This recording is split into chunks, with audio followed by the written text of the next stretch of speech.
गोरक्षबालं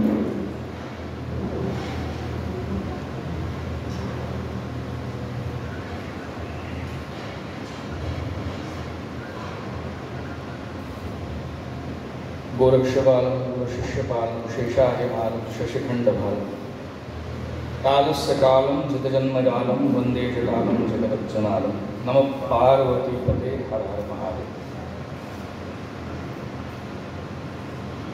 आताच आमचे परममित्र माननीय उमेशजी महाराजांनी सांगितलेल्या माहितीनुसार आणि दिलेल्या जबाबदारीनुसार त्यांच्या आदेशाचं पालन करीत इथे शब्दसमुच्चय आपल्या सर्वांच्या चरणी ठेवतो। सर्वप्रथम तर महाराष्ट्र राज्य सांस्कृतिक संचालनालय आणि तद्वतच या संपूर्ण शासनाला संचालित करणारी सरकारी यंत्रणा, मग त्यात आमचे आदरणीय मुख्यमंत्री उद्धवजी असतील, आमचे आदरणीय अजितदादा असतील, सांस्कृतिक विभाग सर्वप्रथम ज्यांच्याकडे संपर्कित केला जातो असे आमचे अमितदादा विलासरावजी देशमुख, अत्यंत आदरणीय नाव आहे ते, आणि माननीय राजेंद्र पाटीलजी असतील, तथा इथे स्वयंभू जातींनी अधिकारीतेनी काळजीवाहू म्हणून या डिपार्टमेंटचे, ज्याला आपण विभाग म्हणतो, संस्कृती सांभाळून कार्याचं संचालन करण्यासाठी जे अधिकारी उपस्थित आहेत त्या सर्वांना सर्वप्रथम वंदन करतो। हा प्रसंग आणि हे सगळं काही जुळवून ज्यांनी आणलं ते आमच्या अध्यात्म क्षेत्रातले परममित्र अक्षयजी महाराज यांना सुद्धा धन्यवाद देतो। आमचे पद्ममणी मुकुंद महामेरू वेळूबाराय महाराज नाही, आणि खरंच हा संयोग ज्यांनी जुळून आणला ना त्यांचे सर्वप्रथम धन्यवाद मानावे, आणि आपणा सर्वांच्या चरणावर नतमस्तक होऊन या सुंदर अशा गुंफलेल्या माळीचा स्पर्श करतो आणि ती ज्ञानोबांच्या चरणावर ठेवायचा प्रयत्न करतो। एकंदरीत हा जो कार्यक्रम घेण्यात आला याचं कारण म्हणजे यंदाचं वर्ष हे नाथ संप्रदाय तसंच त्या अंतर्गत येणाऱ्या वारकरी संप्रदायाचं अत्यंत महत्त्वाचं असं वर्ष आहे। आणि हे बोलत असताना मी मुद्दामून अधोरेखित करू इच्छितो की कार्य परत्वे, उत्सव परत्वे हे महत्त्वाचं वर्ष आहे बरं का। मग आपण म्हणत असेल असं कसं काय म्हणायचं बुवा, तर या वर्षी काय झालं तर या वर्षी कैवल्य साम्राज्य चक्रवर्ती माऊली महाराष्ट्र श्रीमंत श्री ज्ञानेश्वर महाराज विश्ववंदनीय संपूर्ण नाथ संप्रदायाची धरोहर ज्या संन्यासस्थ व्यक्तीमुळे कृष्ण भक्तीकडे आली अशा परम वंदनीय प्रत्यक्ष आदिनाथ अवतार असलेल्या निवृत्तीनाथ दादा अतिशय समग्र परंतु सहज ब्रह्मवाक्य बोलणारे, ते संग्रहित करणारे आणि तेवढ्याच सकलपणे हा सर्व पसारा स्वतःच्या काव्यामध्ये निमूटपणे सहजपणे ज्यांनी सामावला ते सोपान काका खरी वाट त्यांनी सोपी केली बरं का। आणि या सर्वांवर ज्या आदिमायेची कृपा होती बरं का, या सर्वांवर ज्या आदिमायेची कृपा होती ती मोक्ष स्वरूपिणी जगदंबा जगदंबिका मुक्तायायचं। या चारही नावांच्या पाठीमागे एवढं सगळं विशेषण लावायचं कारण असं होतं की हे नावं सोपे नाही बरं का, हे नावं खरं सोपे नाही। आणि या सर्व चारही ब्रह्ममूर्तींना एका प्रकारे म्हणतो हे ब्रह्मदेवाचे चार मुख आहेत बरं का महाराज, ज्यांनी फक्त वेदच नाही निर्माण केला तर एक सृष्टी निर्माण केली होती, तिला अध्यात्म सृष्टी म्हणतो। आणि यांचा सर्वांचा समाधी सोहळा आहे। मग परत कार्य परत मोजमाप करायचं आहे आणि त्या सर्वांची दैनंदिन जडणघडण लावायची आहे, म्हणून तो 725वा समाधी सोहळा। आता या समाधीची सर्वप्रथम व्याख्या जर पाहिली तर ज्ञानेश्वरीच्या 6व्या अध्यायामधल्या 60व्या ओळीकडे जावं लागतं. 60 बुद्धी नाठी असं म्हणतात. परंतु हे सगळे व्यवहाराचे टक्के टोन प्रयत्न हे ज्ञानेश्वरीमध्ये कसे मूळकळीस येतात ते पाहावं लागेल. अध्यात्म जगत प्रचंड वेगळं आहे. 60 बुद्धी नाठी, 60 मध्ये बुद्धी नसते. परंतु ज्ञानोबांच्या 6व्या अध्यायातल्या म्हणजे षडांगांनी परिपूर्ण असलेल्या व्यक्ती जेव्हा 60व्या ओळीपर्यंत 60व्या गुणापर्यंत पोहोचते त्यावेळेस ज्ञानोबा असं म्हणतात, जेथ पुढील पैस पारुके मागील स्मरावे ते ठाके ऐसिया सरिसिया भूमिके समाधी आहे. समाधीची व्याख्या अत्यंत सोप्यापणे सांगितली गेली बरं का. म्हणजे ते लेख किती वाचा तर किती लिहा, ते कसं असतं आपल्याला एखादं काम दिलं आता 45 मिनिटं बोलायचं आहे पण ठोका, पण तसं नाही. अगदी संक्षिप्त शब्दांमध्ये जे आपल्याला कार्य सोपून जातात तर ते संत आळशी बनवत नाही महाराज. म्हणजे ते ठेवी यानंतर तैसेची राहावे, आजकाल हा शब्द आपण व्यवहारिक जीवनामध्ये आळशी माणसांसाठी वापरतो. परंतु हे करण्यासाठी केवढी मोठी मानसिकता लागू शकते यासाठी त्याला कुठेतरी आईवडिलांच्या पुण्याने पुनर्जन्माच्या ठेवणीने आणि अनेक सुकृताच्या जोडून घडणीने तुकाराम महाराज कळावे लागतात. तर मग हे समाधीची भूमिका काय तर परत पुरुष एकदा 6व्या अध्यायाच्या 60व्या ओळीमुळे आम्ही गेलो की पुढील पैसे पालुके मागील स्मरावे तर ठाके सरिसिया भूमिके समाधी आहे. मानसिकतेची अत्यंत उच्च अवस्था जर कुठे प्रगट झाली असेल तर ती या ओळीमध्ये काय तर मागील जे घडलेलं आहे ना त्याच्या बाबतीत जास्त विचार करू नये, केला पण नाही आणि पुढे काय करायचं आहे ते माहीत असून सुद्धा त्यामध्ये गुंतायचं नाही तर आजचा मध्य साधायचा, त्याला समाधी म्हणतात. मग अशा समाध्या किती असतील? मग काही लोक अगदी अधिकाऱ्याने म्हणतात संजीवन समाधी फक्त ज्ञानोबांची नव्हे हो. ज्याने ज्याने ज्ञानोबांचं नाव घेतलं आणि अंतकालेच्या महामेव स्मरणमुक्ता कलेवरम मरायच्या क्षणाला सुद्धा ज्याने ज्याने ज्ञानेश्वरीची ओवी मुखामध्ये ठेवली असेल बरं का महाराज कुठल्याही निमित्ताने त्याचं मरण सुद्धा संजीवन आहे बरं का. ही संकुचित भूमिका आहे की म्हणजे बरं का माझं बरोबर आहे, माझंच बरोबर आहे. हा जो च असतो ना हा जास्त चरचर करतो बरं का महाराज. आणि जिथे स्पर्धा आली जिथे तुलना आली तिथे अध्यात्म मरतं बरं का. अध्यात्माचा खून जर करायचा असेल तर स्पर्धा तुलना ह्या दोन गोष्टी असल्या पाहिजे. हा च आला ना की तिथे अध्यात्म मरतं. मग संजीवन समाधी फक्त ज्ञानोबांचीच का? अहो ज्ञानोबा एवढे खुचे आहेत का? ज्ञानोबांनी एवढं समृद्ध करून ठेवलं. 9000 ओव्या जर प्रतिदिवस वाचल्या तर 24 वर्ष लागतात महाराज. आणि संपूर्ण वेदांतामध्ये गुणाच्या भूमिका 24 आहेत बरोबर ते मला माहिती. आणि ह्या 24 म्हणजे न्यूमरोलॉजी अंकशास्त्रानुसार जर गणित करायचं गेलं तर 4 आणि 2 6 म्हणून आपण 6व्या अध्यायातली 24 सर्वात पहिले घेतो.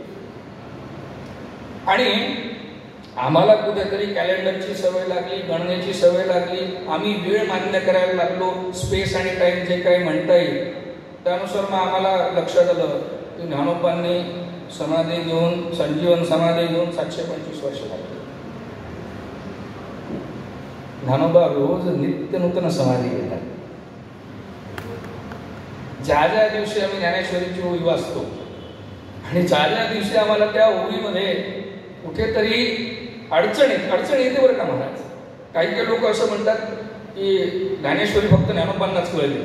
हे काय बोलायचा प्रकार झाला. एकेका घासाचे छोटे छोटे 20 घास करून जेव्हा आई आपल्या लेकराला खाऊ घालते ना तेव्हा ती आई ज्ञानोबांचं प्रतिरूप असतं बरं का. एवढी सहज भूमिका ज्ञानोबांची. आणि मग आता एवढं सगळं बोलल्यानंतर आता आपण परत एक नवीन विषयात प्रवेश करू. कार्यक्रमाचं नाव ठेवलंय ज्ञानियांचा राय. परत मी जे बोलणार आहे त्यावर मी अत्यंत ठाम आहे बरं का. भूमिका फार स्पष्ट असावी लागते. आदिनाथ गुरु सकळ सिद्धांचा. नाथ संप्रदायामध्ये संपूर्ण विश्वात नाथ संप्रदायाचा प्रसार फार मोठा आहे. मी कुठल्याही एका संप्रदायाची बाजू घेत नाही. संप्रदायाची विशालता एकच असते, तो सर्वत्र असतो. त्याला संकुचित आपल्या धारणा करतात. तर नाथ संप्रदायामध्ये आदिनाथ भगवंत, प्रत्यक्ष भगवान शंकर, प्रत्यक्ष भगवान शिव, महादेव यांना सर्व सिद्धांचा गुरु मानला गेला. सर्व म्हणजे मग तो मराठी प्रांत असो, मग तो हिंदी प्रांत असो, पंजाब प्रांत असो, बंगाल प्रांत असो, संपूर्ण विश्वामध्ये. आणि गमतीचा भाग असा आहे की नाथ संप्रदायामध्ये अनेक उत्तम सिद्ध होऊन गेले. 99 कोट सिद्धांची भूमिका आहे. त्यापैकी प्रामुख्याने 84 सिद्ध मानल्या जातात. त्या 84 सिद्धांमध्ये मराठी वाङ्मय भूमिका किंवा मराठी क्षेत्र असं विभाजन करूया. गरज नाही बरं का, पण आपण परत व्यवहारासाठी आपण किती जरी मोठ्या आध्यात्मिकतेच्या भूमिकेवर असलो तरी आपल्याला खाली यावं लागतं. हे खाली आले म्हणूनच आपण आज यांच्याविषयी बोलतोय. हे त्याच भूमिकेवर जर राहिले असते तर आपल्यासारख्या माणसाला अधिकार भेटला नसतं बरं का. पाईक असल्यावर माईक भेटणं चांगलं असतं. तर मुख्य 84 सिद्ध आणि या व्यतिरिक्त 99 कोट सिद्ध नाथ संप्रदायामध्ये अधिष्ठित आहे. गमतीचा भाग एक आहे, अतिशय आनंदाचा भाग एक आहे, अतिशय आश्चर्याचा भाग एक आहे, अतिशय नवलाचा भाग एक आहे. महाराज आदिनाथ भगवंतानंतर सिद्धांचं राज्यपद, ज्ञानियांचं राज्यपद दिलेला फक्त ज्ञानेश्वर नाथ आहे बरं का. अशी नोंद इतरत्र कुठे सापडत नाही. म्हणून आपण जेव्हा म्हणतो की ज्ञानियांचा राजा गुरु महाराज म्हणती ज्ञानदेव तुम्हा आहेस. आणि या ज्ञानियांच्या राजाला समाधी घेऊन 725 वर्ष झाली. परंतु आता जो विषय सेवेसाठी दिलेला आहे आणि ही एक ओवी याची संगनमत जर लावायची असेल तर गमतीचा भाग, आश्चर्याचा भाग असा की इथे फक्त ज्ञानोबांचं समाधी वर्ष धरून चालत नाही. या शाखेच्या 4 मुख्य विभाजनाचा भाग पडतात. एकाच वेळेस 725 वर्ष जेव्हा आम्ही साजरा करतो, सेलिब्रेट करतो, आनंदमयी करायचा प्रयत्न करतो, त्यावेळेस तिथे फक्त ज्ञानोबा म्हणून चालत नाही.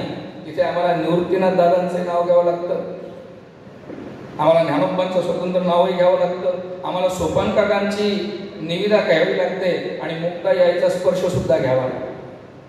म्हणून मी प्रथमतः बोलायला जेव्हा सुरुवात केली तेव्हा चौघांच्या नावांच्या पाठीमागे जे विशेषण लावले ना, तो हार इथे गुंफला गेलेला आहे. आणि आता आपण मंदिरात प्रवेश करू. सोपान, निवृत्ती आणि मुक्ता.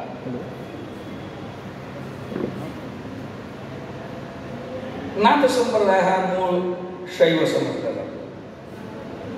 आपल्याला निवृत्तीनाथ दादांच्या बाबतीत बोलत असताना इथे थोडंसं काहीतरी एलाबरेशन पाहिजे बरं का.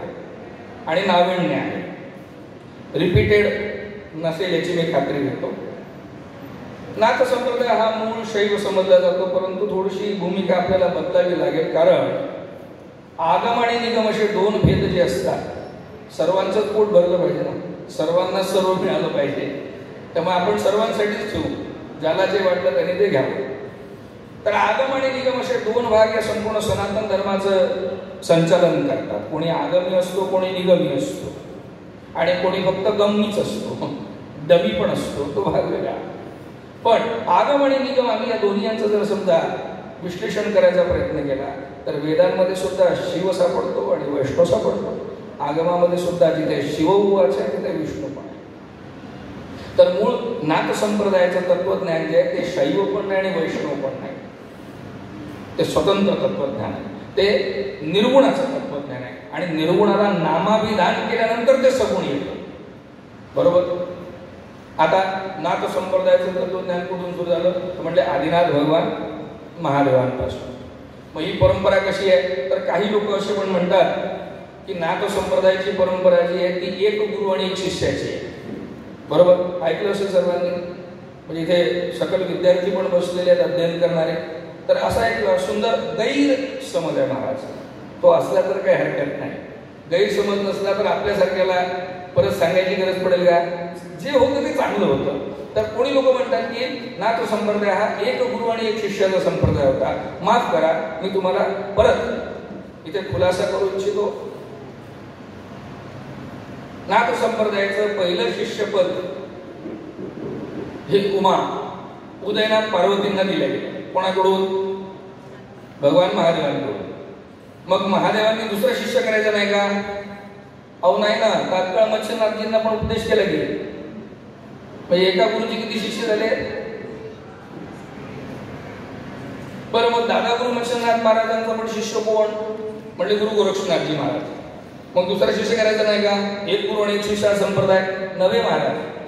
त्याच वेळेस दादागुरु मच्छिंद्रनाथ महाराजांनी जालिंदरनाथ महाराजांना सुद्धा अनुग्रह केलेला आहे. म्हणजे जालिंदरनाथजी महाराज आणि गोरक्षनाथजी महाराज हे गुरुबंधू आहे, एकाच गुरुचे चेले. गुरु आणि शिष्यांचं नातं आहे. म्हणून ज्ञानोबाराय महाराजांना सुद्धा जेव्हा संधी मिळाली, जेव्हा अधिकारानुसार त्यांना वाटलं की लेकरांना सांगावं, तेव्हा ज्ञानोबाराय महाराजांनी सुद्धा काय सांगितलं आम्हाला? ना आदिगुरु शंकरा लागोनी शिष्य परंपरा. परंपरा नाही म्हटलं, संप्रदाय नाही म्हटलं, मुवमेंट नाही म्हटलं, आंदोलन नाही म्हटलं, चळवळ नाही म्हटला, संकल्प नाही म्हटला, लागोनी शिष्य परंपरा. हा गुरु शिष्य संप्रदाय आणि हा एक गुरु आणि एक शिष्य संप्रदाय असू शकत नाही महाराज. कारण नाथ संप्रदायाचा सर्वप्रथम उपदेश जो आहे हा महाराष्ट्र भूमीवर झाला महाराज. आणि तो कुठे झाला असेल? परत निरोपाराय महाराजांना वाटत असेल परत नाथ संप्रदाय जातो. सांगतोय काहीतरी नाविन्य आहे बरं का. नाथ संप्रदायाची सर्वात मोठी घटना या संपूर्ण ब्रह्मांडामध्ये जिथे घडली ते ठिकाण होतं त्र्यंबकेश्वर. बरोबर. आमचा एक दर्शन गायत्री मंत्र आहे. म्हणजे आमचे खरं सांगतो बरं का, शाबरी मंत्र इतके विचित्र नाही हो. ते लोकांनी फारच घाबरवण्यासाठी करून टाकले. म्हणजे खरंच आम्हाला कोण लोक घाबरतात, म्हणजे विचित्र कोण आलं. म्हणजे आम्ही तसे आम्हाला भलतेच लेवल लागत गेले. मार्केटिंग आमचं फार डिस्टर्ब झालं महाराज. आमची मार्केटिंग पॉलिसी बरोबर नव्हती कदाचित. पण आमचा एक दर्शन गायत्री मंत्र आहे आणि तो अधिकारी व्यक्तीला दिला जातो. त्या दर्शन गायत्री मंत्राच्या शेवटी आहे त्र्यंबक क्षेत्र, कौलागढ़ पर्वत, अनुपानशिला, कल्पवृक्ष, कहाँ गादी पर बैठे, शंभु यति गुरु गोरखनाथ जी महाराज ने 984 सिद्ध अनंत कोटि सिद्धों को कथा पढ़कर सुनाया. त्र्यंबकेश्वरला एक अनुपानशिला आहे. आपली निवृत्तीनाथ दादांची गुफा आहे ना, त्याच्याबरोबर एक्झॅक्ट थोडंसं खाली अनुपानशिला आहे. विषयाकडे जवळ त्या अनुपानशिलेवर काय घटना घडली असेल महाराज? तर नाथ संप्रदायाची सुरुवात जेव्हा झालेली आहे तेव्हा या संपूर्ण सिद्धांना, संपूर्ण ब्रह्मांडातल्या, संपूर्ण अखिल विश्वातल्या सिद्धांना सर्वात पहिला उपदेश गुरु गोरक्षनाथ महाराजांनी जिथे दिला ती अनुपानशिला महाराष्ट्र देशामध्ये त्र्यंबकला आहे. आणि अक्षय महाराजांनी आज आम्हाला सेवेची संधी देताना ज्या परमसंतांवर आम्हाला बोलायला सांगितलं त्याची समाधी सुद्धा त्र्यंबकला आहे महाराज. केवढा मोठा संबंध असेल. निवृत्तीनाथ दादांची समाधी त्र्यंबकेश्वरला आहे. म्हणजे यावरच एक लक्ष घ्यावं की वारकरी संप्रदायाची सुरुवात नुसती नाथ संप्रदायातून आहे एवढं म्हणून भागणार नाही बरं का. तर या नाथ संप्रदायाची सुरुवात ज्या अनुपानशिलेला त्र्यंबकेश्वरवरून झाली, तर या नाथ संप्रदायाने वारकरी संप्रदायाचं हे जे छान छोटंसं गोंडस सहज खेळणारं अध्यात्म सांगून तेवढं सहजपणे संसारात सुद्धा रमायला तयार करणारं तत्वज्ञान ज्या महत्वाच्या व्यक्तीने सांगितलं ते निवृत्तीनाथ दादा सुद्धा त्याच त्र्यंबक क्षेत्री संजीवन झाले बरं का. म्हणजे एवढा मोठा संबंध निवृत्तीनाथ दादांचा आणि वारकरी संप्रदायाच्या घडामोडीचा. बर, एक शिष्य एक गुरु. आदिनाथ गुरु सकळ सिद्धांचा मच्छिंद्रतयाचा मुख्य शिष्य. मुख्य शिष्य म्हटलं बरं का, एकुलता एक शिष्य नाही म्हटलं. मच्छिंद्रा ज्ञान गोरक्षासी दिले सेग्रिगेशन आहे, कंपल्शन नाही बरं का. मच्छिंद्रा ज्ञान गोरक्षासी दिले गोरक्ष बोळला गहनीप्रती. गहनीनाथांचं मूळ नाव गहनी नाही बरं का. आपल्याकडे उपनाव आणि थोडस घासत घासत घासत ते गुळगुळीत करायची जी पद्धत आहे त्यानुसार गहरीनाथांचं मूळ नाव जे होतं, ज्यावर त्यांची दीक्षा झाली होती गोरक्षनाथजींकडून, ते नाव होतं ग्रहणनाथजी. कारण काही संजीवनी मंत्राचा जप करत असताना ज्या पुतळ्याला त्यांचा स्पर्श होत होता, त्या पुतळ्याची जडणघडण होत होती. त्या दिवशी ग्रहणाचा दिवस होता आणि ती तालिका साधून, तो सुंदर योग साधून गहरीनाथ महाराजांमध्ये जीव प्रवेशित झाला. एक नाथसिद्ध जन्माला आला, उदयाला आला, प्रगट झाला. तीनही वाक्य वापरावे लागतात. ज्याला जे वाटलं त्याने ते घ्यावं.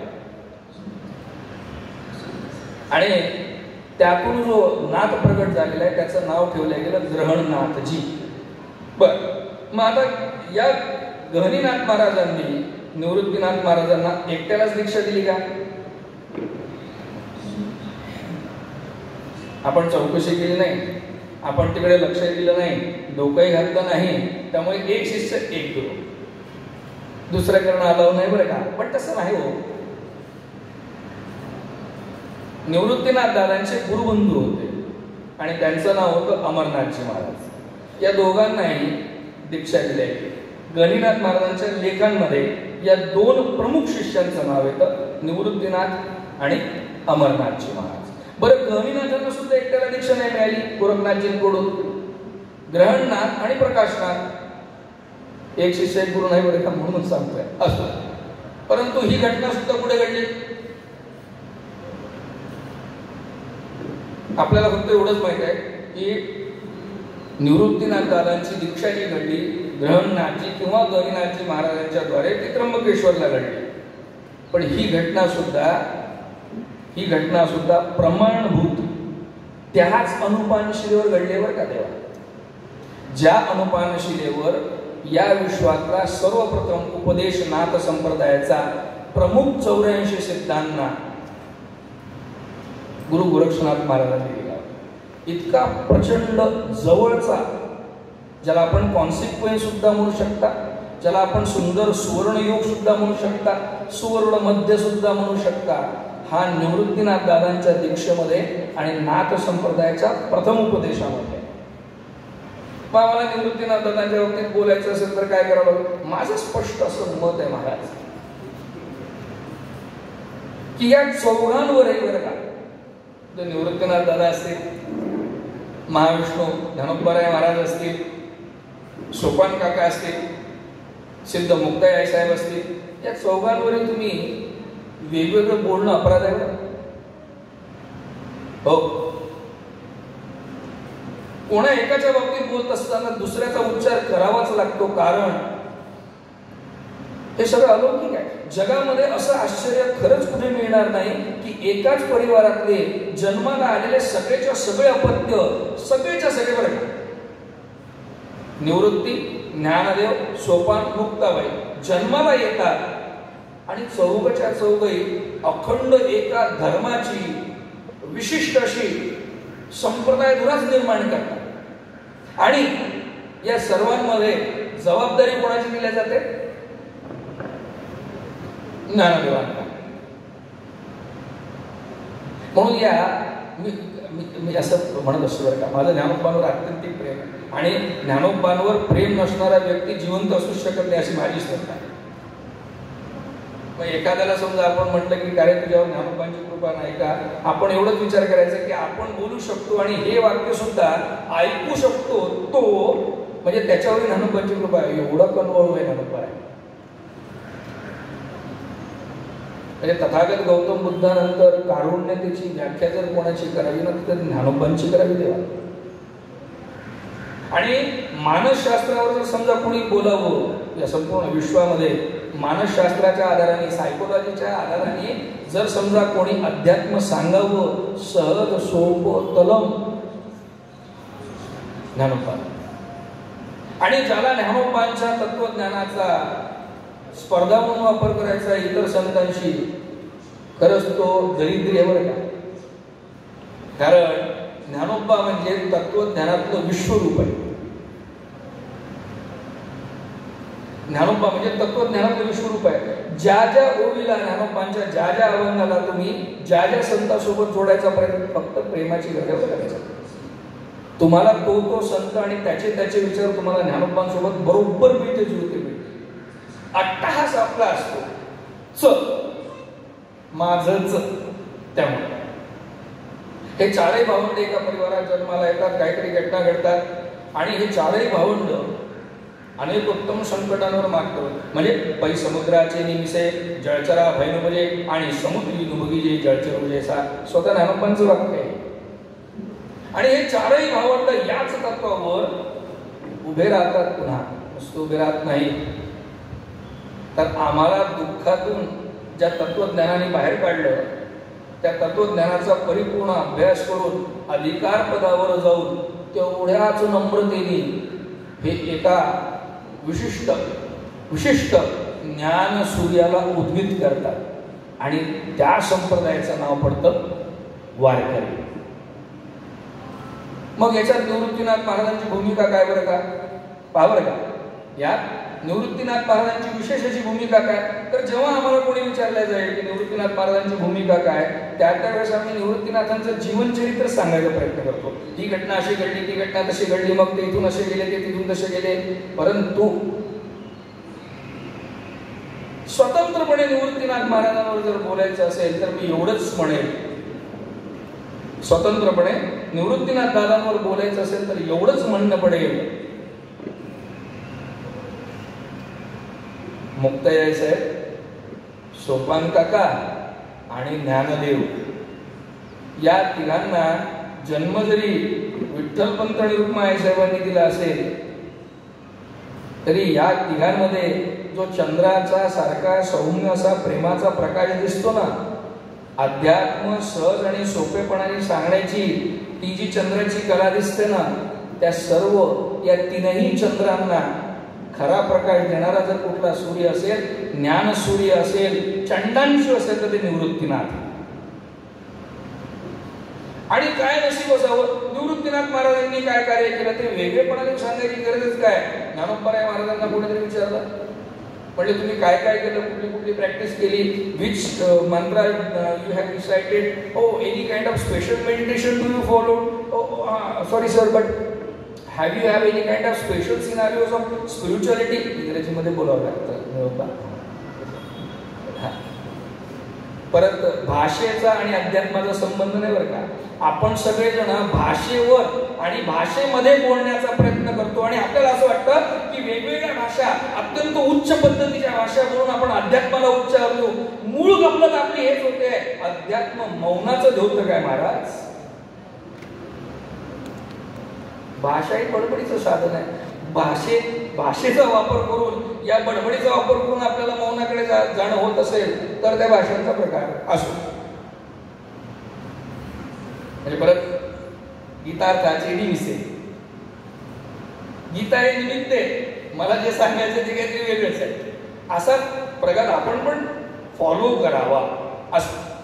पण मग ज्ञानोबांनी काय केलं असेल, कुठली एखादी विशिष्ट प्रॅक्टिस केली का, ज्ञानोबांनी कुठला एखादा मंत्र व्यवस्थितपणे जपला का, नाही. नाथ संप्रदायाचं खरं तत्वज्ञान आणि खरी भूमिका ज्ञानोबांनी स्वतःच्या अंगी बांधली आणि ती होती संपूर्ण समर्पण गुरूंच्या प्रती. आणि म्हणून ज्ञानोबाराय महाराज म्हणून मोकळे होता, निवृत्तीने दिले माझ्या.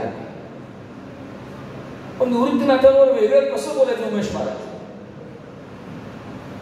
ज्ञानदेवांच्या प्रत्येक ओळीमध्ये आम्हाला प्रत्यक्षपणे दिसून येतं की गुरुकृपा किती अखंडपणे प्रवाहित होती. सोपान काकांच्या सोपानदेवीमध्ये आम्हाला माहीत पडतं की तिथे लिहिणारे मूळ सोपानदेव नाहीच, ते प्रत्यक्ष निवृत्ती दादाच बोलतात आहे. आणि मुक्ताई आईंच्या प्रथमोपदेशामध्ये सुद्धा, हो माफ करा, परंतु ज्ञानदेवांच्या आयुष्यातली एक सुंदर घटना अशी आहे, ब्रह्मचिंतला मुक्ताई साहेबांनी उपदेश केलाय का दादांच्या पहिले. ही पण अशी अलौकिक घटना आहे बरं का. गुरु करण्याच्या पहिले किंवा गुरु होण्याच्या पहिले, गुरु मिळण्याच्या घटनेच्या पहिले प्रत्यक्ष आदिमाया पार्वतीने ते स्वतःचा नंबर पहिला लावला. आणि निमित्त काय केलं, ज्ञानदेवांना राग आलाय आणि महाराज शेवटला श्वास जरी असेल, हे स्पंदन शेवटला जरी असेल, हा क्षण शेवटला जरी असेल तरी मला मान्य नाही की ज्ञानोबांना राग येऊ शकतो. शक्य असेल, पण ती सगळी घटना घडायची होती आणि सगळी घटना कोणी घडवली. पण हे हे हे जे व्याकरण आहे ना महाराज, निवृत्ती, ज्ञानदेव, सोपान, मुक्ताबाई, हे स्वतंत्रपणे एकमेकांसोबत काही घडवतच नाही. हे सगळं एकमेकांसोबत ठरवून करतात. हे आपल्याला समजून घेतलं पाहिजे. हे चार वेगळे नाहीत बरं का. हे चार धर्माचे खांब आहे ज्याच्यावर हा डोलारा, हे अध्यात्म उभं आहे महाराज. हे एकत्रितपणे बरं का. ह्या चार महाशक्ती आहे. म्हणून मी म्हटलं हे ब्रह्मदेवाचे चार मुख आहे आणि यांनी ही शिवसृष्टी निर्माण केली, ज्याला आम्ही आज संप्रदाय रूप म्हणतो. आणि मुक्ताईंनी सर्वात पहिला उपदेश दिला, त्याला आम्ही म्हटलं ताटेचे अभंग. मग या ताटेच्या अभंगांमध्ये उपदेश काय देण्यात आला? संत कसा असतो. आता काही लोकांनी त्या ताटेच्या अभंगांना पकडून ठेवलेला आहे आणि ते म्हणतात की मुक्ताई आईसाहेबांनी आम्हाला ताटेच्या अभंगात जसा संत सांगितला तसा. अहो, मुक्ताईचा अभंग तो ज्ञानोबांसाठी स्पेसिफिक आहे हो. बरं महाराज, असं होऊ शकतं ना? असं होऊ शकतं. म्हणजे परत मी आग्रही नाही बरं का. तर्काला तत्वज्ञानाचं औषध असतं. तर्काला तत्वज्ञानाचं औषध असतं. पण मला असं वाटतं की निवृत्तीनाथ महाराजांची जेव्हा दीक्षा झाली असेल, ग्रहणनाथची किंवा गरीनाथजी महाराजांकडून, त्यांचा परिवेश असू शकतो नाथपंथासारखा. आमचा बिलकुल आग्रह नाही की त्यांनी असाच कॉस्ट्युम घातला पाहिजे, कारण की मुक्ताईनेच सांगितलंय साधूला वेश नसतो. पण उद्या दिवसा आम्ही जर एखादी सैली शिंगी त्यांच्या गळ्यात टाकली तर तुम्हाला त्रास नको ना मग, कारण की मुक्ताई साहेबांनी सांगितलं नो कॉस्ट्युम इज प्रेफरेबल. साधूंचं अंतरंग महत्वाचं असतं, बाह्यांग नाही की नाही. आणि आम्हाला कुठे प्रयत्न नाही करत बरं का की तुम्ही ज्ञानोबांना जानवं घाला किंवा सैली शिंगी घाला, आम्हाला काही प्रॉब्लेम नाही. कारण की आम्ही ज्ञानोबांच्या कंठामधून या संपूर्ण सप्त चक्रांचा सप्तसूर त्यांच्या ओवींद्वारे ऐकतो महाराज.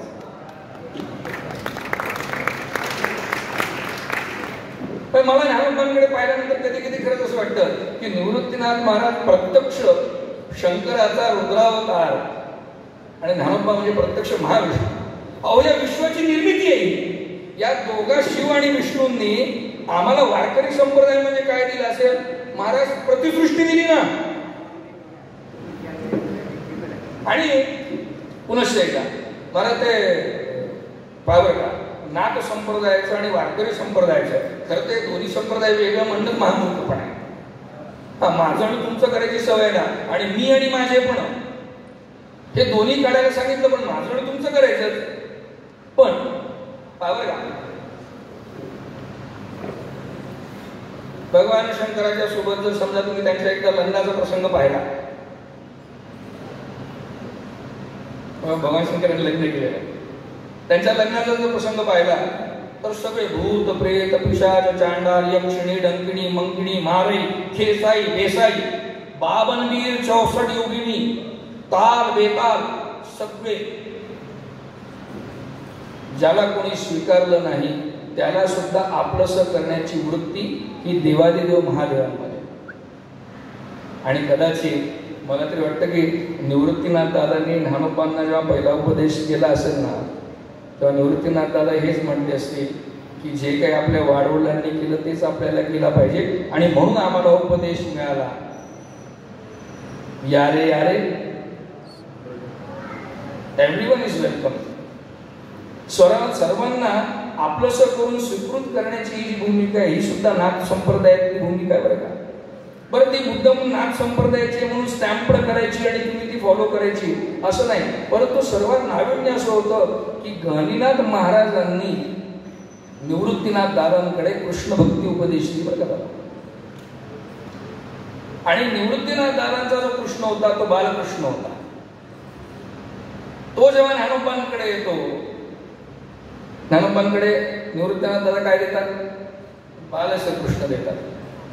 आणि गंमत अशी होते की निवृत्तीनाथ महाराज जेव्हा ज्ञानोबांकडे बालकृष्णाची भक्ती देतात, कृष्ण भक्ती देतात, तेव्हा मग आमचा शंकर कुठे गेला, मग आमचा महादेव कुठे गेला, शोधा. नवे नवे अजूनही सांगतो, संपूर्ण ज्ञानेश्वरीमध्ये निवृत्तीनाथ दादांचं स्वतःच्या गुरूंचं वर्णन करताना ज्ञानोबांनी त्याला महेशाचं स्वरूप दिलेलं आहे. काय सुंदर असेल, किती किती नियम पाळलाय बरं का, आणि किती काटेकोरपणे, सहजपणे. कसा नियम पाळला? हो, आदिनाथ गुरु सकळ सिद्धांचा,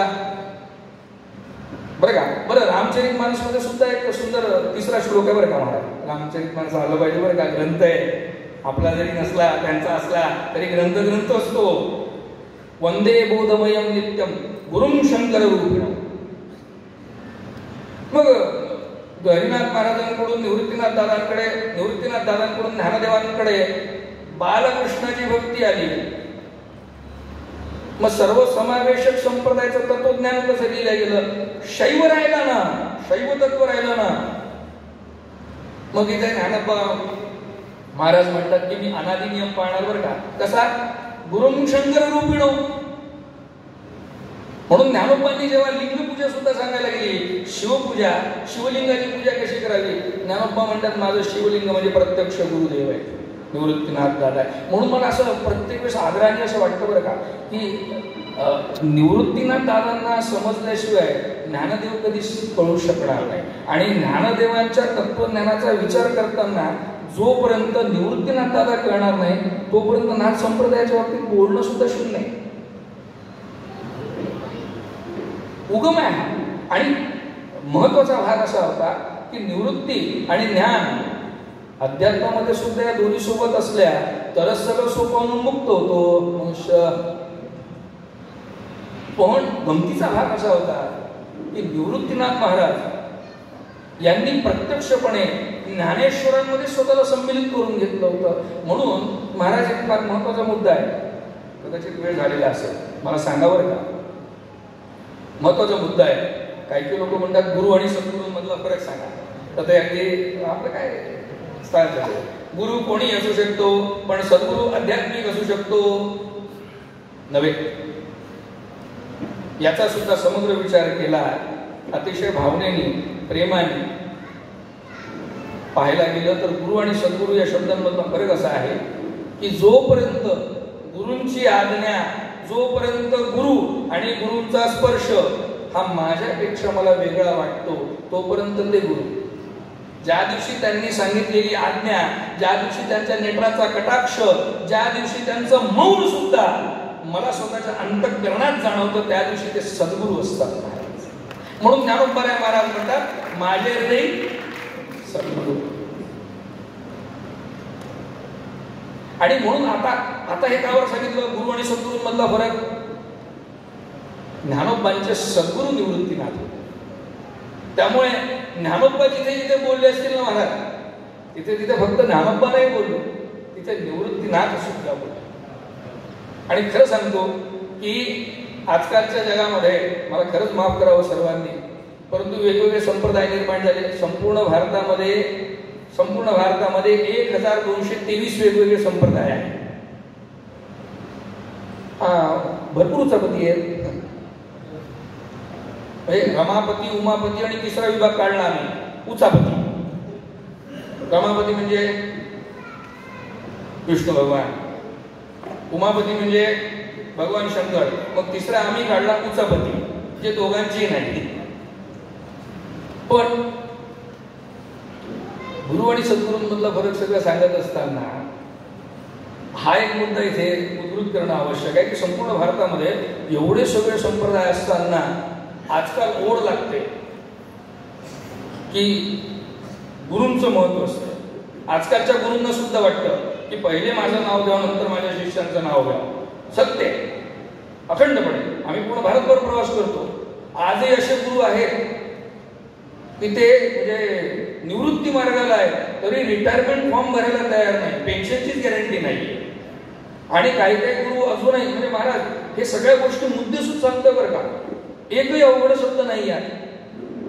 फार कमी गुरु असे असतात की आपल्या राहत्या वयामध्ये, म्हणजे राजा दशरथाला आम्ही धन्यवाद का बरं मानावे, रिटायरमेंट कसं असतं आणि रिटायरमेंटची नेक्स्ट रिस्पॉन्सिबिलिटी काय असते दशरथाने आम्हाला शिकवलं. चौथपणा आहे म्हणतात त्याला हिंदीमध्ये. मला सगळ्या भाषांचा रेफरन्स घ्यावा लागतो बरं का. मला सगळीकडे फिरावं लागतं आणि सगळ्या भाषा ओंकारातूनच निर्माण झाल्या. त्यामुळे भाषा भावात म्हणजे आपण कसं 56 भाषांचा केला असे गौरव म्हटल्यानंतर महाराज कुठल्याही एका भाषेचं माझं वैर कसं असू शकेल. आणि सगळी भाषा सगळे शब्द या ब्रह्मांडात ब्रह्म्यापासून निर्माण झाले असतील, ओंकारापासून निर्माण झाले असतील. मला माहित नाही, माझ्या आयुष्यात ओम नमोची आज्ञा मी सर्वात पहिले ऐकलं. त्या दिवशीपासून आजपर्यंत माझी सृष्टीच्या बाबतीतली धारणा ज्ञानेश्वरीच्या पहिल्या अध्यायाच्या पहिल्या ओळीपासून सुरू होते आणि ज्ञानेश्वरीच्या 18व्या अध्यायाच्या शेवटच्या ओळीला संपते.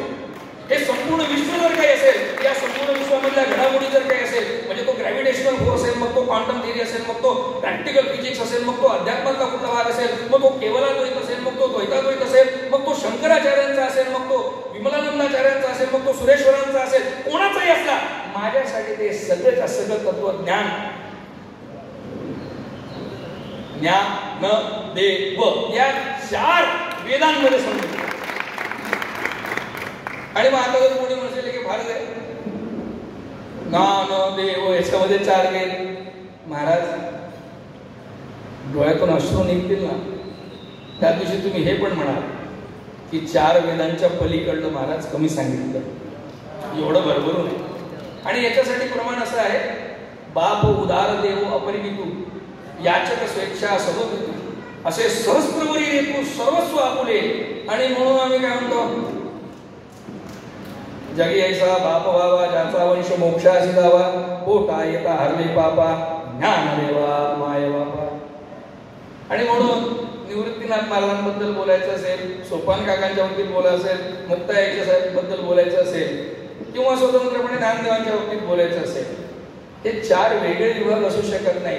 शरीर परत्वे बरं का, शरीर परत्वे हे वेगळे आहे, हे एकाच परमतत्वाचे. म्हणजे मी काय म्हणत असेल माहितीये का, शेवट बोलतो, मला खरंच माहित नाही वेळ किती झाला असेल. म्हणजे तुम्हा संतांची हे पडी आहो, तुम्हा संतांचे उपकार आहे की आम्ही सगळेजण बोलतो. आपल्याला बोलवणारे सुद्धा ज्ञानोबा महाराज. आणि ज्या दिवशी ज्ञानदेवांच्या व्यतिरिक्त बोलू त्यापेक्षा मुख राहिलेले बरे. बरं मुख सुद्धा जर करावं ना तर ती मौनाची भाषा होईल. ते तर मौन मी सुहाळा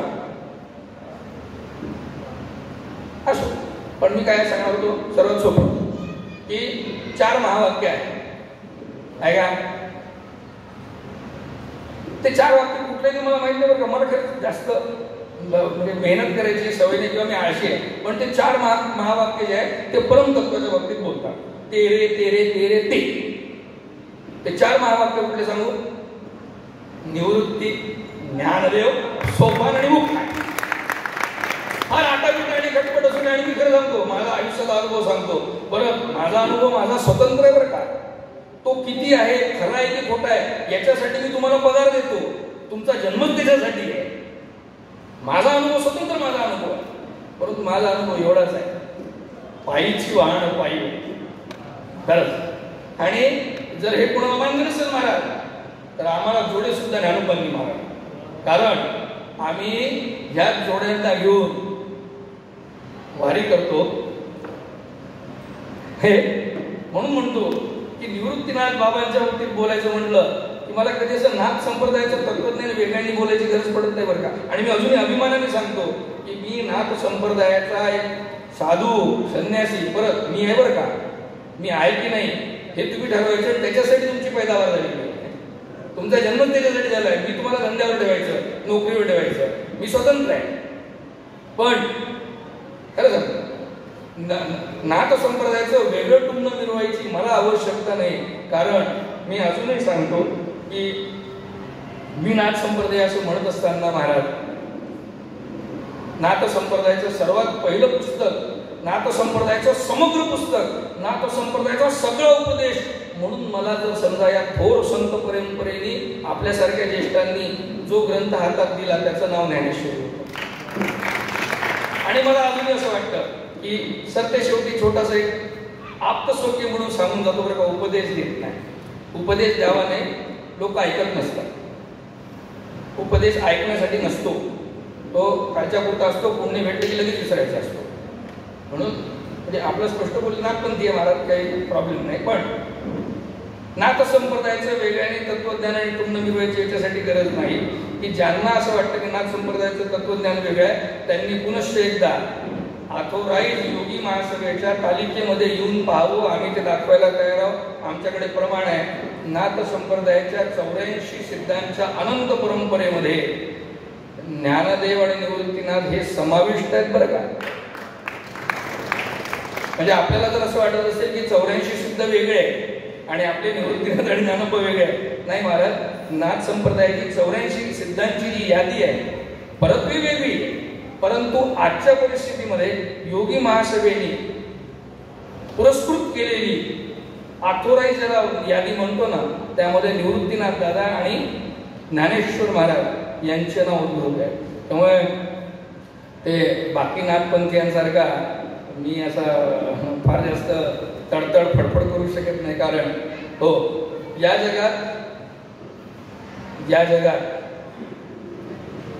ज्ञानोबांसारखे सुंदर पुष्प नाही आणि या जगामध्ये ज्ञानोबांसारखा सुंदर सुगंध नाही.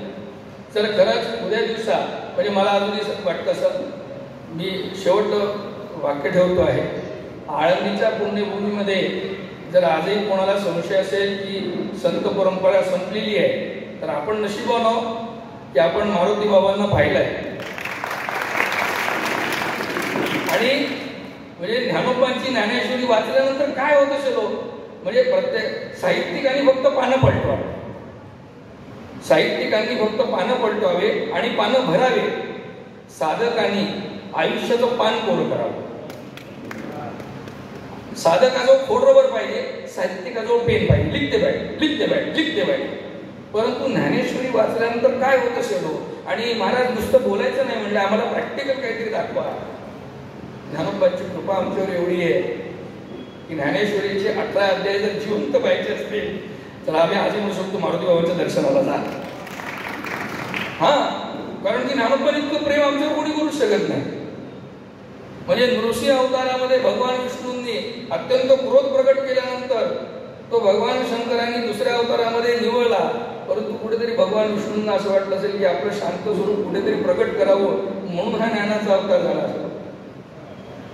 आणि म्हणून दशावतारांमध्ये कल्की कधी येणार माहिती नाही, कल्की कल देखेंगे, पण आमच्यासाठी एक ज्ञान अवतार ज्ञानोबा महाराज आहे. आणि म्हणून महाराज मारुती बाबांचं एक वाक्य मला आठवतं, तेवढं एक समर्पित करतो. म्हणजे ज्ञानोबा आनंदित होतील बरं का. ज्ञानोबांना पुष्प व्हायचं म्हणजे ते पुष्प सुद्धा तेवढंच पवित्र असावं लागतं ना. तर आम्ही एकदा कोरोनाच्या काळामध्ये मंदिर बंद होतं, महाद्वार बंद होतं. संतांचं वाक्य महाराज आणि मारुती बाबांचं समोरून जाणं होतं. उमेश महाराज होतं त्यावेळेस, आणि अचानक बाबा थांबले महाद्वाराच्या समोर आणि म्हणले, ज्ञानोबांची किती कृपा असेल बघा बरं का आपल्यावर. माऊलीचं बंद महाद्वार सुद्धा आपल्याला दिसून पडते, यापेक्षा मोठी कुठली कृपा पाहिजे. त्यामुळे मला असं वाटतं की आपण सर्वजण फार नशीबवान आहोत की आळंदीच्या पुण्यभूमीमध्ये आहोत, सिद्धेश्वराच्या संगतीत आहोत, ज्ञानदेवांचा परिस्पर्श आहे आणि मारुती बाबा प्रत्यक्ष आपल्याकडे पाहू शकतात. संतपद जर पाहायचं असेल, मला माहित नाही संत परंपरा संपली की चालू आहे. काही लोक सांगतात अगदी अधिकाराने की संत परंपरा इथे या वेळेस संपली. मला हेच नाही वाटतं यांना इन्फॉर्मेशन कुठून मिळाली. म्हणजे एवढं अधिकारपद की देवानी स्वतः सांगितलं की आम्ही प्रोडक्शन बंद केलं असं काही. पण मला असं वाटतं की संतांना कळून यायसाठी फार बुद्धी लागत नाही, तत्वज्ञान लागत नाही, कुठले प्रमाण लागत नाही. संतांना कळून यायसाठी इथे आई वडिलांकडून आलेलं प्रेम पाहिजे बरं का. त्यामुळे साहित्यिकांचा सुद्धा आदर ठेवतो, आपल्या सर्वांचा सुद्धा आदर ठेवतो. आणि पुनश्च एकदा महाराष्ट्र शासनाच्या या पुण्यभूमीला, म्हणजे महाराष्ट्र शासन सुद्धा साधं सुद्धा नाही, ते पण महाराष्ट्राचं शासन आहे. आणि आपण फार नशीबवान आहोत की इथे एकाच वेळेस वारकरी संप्रदाय नावाची एवढी मोठी उद्घोषणा झाली, एकाच वेळेस नाथ संप्रदायाचा उगम झाला. कदाचित शासनाला सुद्धा हे माहीत असेल, त्यांनी हे नोंदात घ्यावी की नाथ संप्रदायाचा सुद्धा प्रथम उपदेश महाराष्ट्रात झालेला आहे. वारकरी संप्रदायासारखी एवढी अगाध तत्वज्ञान परंपरा ही महाराष्ट्रात उत्पन्न झालेली आहे. छत्रपती शिवाजी महाराजांसारखा परमप्रतापी राजा सुद्धा महाराष्ट्रात उत्पन्न झालेला आहे. त्यामुळे महाराष्ट्र ही नुसती संतांची भूमी नाही, मी तर म्हणतो महाराष्ट्र ही खरंच चमत्कारांची भूमी आहे. आणि अशा या महाराष्ट्र शासनाच्या कर्तव्य परात्परतेने सांस्कृतिक कार्य संचालनालयाने हा जो कार्यक्रम इथे संघटित केला, कार्यान्वित केला, आयोजित केला, त्याबद्दल मी पुनश्च एकदा शासनाच्या मुख्य पदावर कार्यरत असणारे मान्य मुख्यमंत्री, माननीय उपमुख्यमंत्री, मान्य सांस्कृतिक कार्यमंत्री तथा मान्य सांस्कृतिक कार्य राज्यमंत्री या सर्वांना धन्यवाद मानतो. तथा या विभागाचे जे पुण्यप्रद अधिकारी, मी पुण्यप्रद अधिकारी म्हणतो बरं का, कारण म्हणजे बाकीचे कार्यक्रम घ्यायला सुद्धा हिंमत लागत नसेल, पण हा कार्यक्रम घ्यायला विचार करावा लागतो. कारण निवृत्ती ज्ञानदेव सोपान मुक्ताई आहे. पण साहेब तुम्हाला धन्यवाद म्हणतो. मला खरंच म्हणजे विनाकारण बोलत नाही, अक्षयजी पुष्कदा संवाद साधताना म्हणतात, पण खरंच तुमच्या हिंमतीची दाद दिली पाहिजे. आमच्या संतांनी असं सांगितलं की बहुता सुकृताची जोडी म्हणून विठ्ठली आवडी. खरंच साहेब तुमचं कार्याचं सुकृत म्हणजे याच जन्मी तुम्ही अधिकारी नसाल, भरपूर जन्मांपासून तुम्ही अधिकारी असाल आणि तुम्ही तुमच्या अधिकारामध्ये काहीतरी चांगले काम केले असेल म्हणून हा सुवर्णमध्य तुमच्या जनी साधला. ज्ञानोबांचं काम करण्यासाठी परीक्षा घ्यावी लागते. ही संन्यासाची भूमी आहे महाराज, अधिकाऱ्यांनी सांगतो बरं, ही संन्यासाची भूमी आहे. हो म्हणजे दगडी भिंत चालवतो, पण ती भिंत परिपूर्णपणे सुपूर्द होती म्हणून चालली. साहेब तुम्ही परिपूर्ण सुपूर्द होते म्हणून आम्ही इथे बोलू शकलो, त्यामुळे तुम्हाला पण अनंतोत्तम धन्यवाद. अक्षय अशा सर्व विचारांचा समूह असलेले अक्षय महाराज यांचे सुद्धा धन्यवाद. निळोबाराय महाराज आपले सुद्धा अनंत धन्यवाद. उमेशजी महाराज आपले सुद्धा अनंतोत्तम धन्यवाद. मी या सेवेला पात्र असो नसो, परंतु पुनश्च एकदा या सर्व संतांचा कृपा प्रसाद आहे की माझ्यासारखा रेडा सुद्धा इथे बोलू शकतो महाराज. आणि मी अभिमानाने सांगतो की हात ठेवणारा जर ज्ञानोबा असेल तर मी रेडा व्हायला बिलकुल तयार आहे बरं का. असं पुनश्च एकदा आपल्या सर्वांच्या चरणावर समर्पित प्रणाम करतो, आपली परवानगी घेतो. सद्गुरुनाथ भगवान की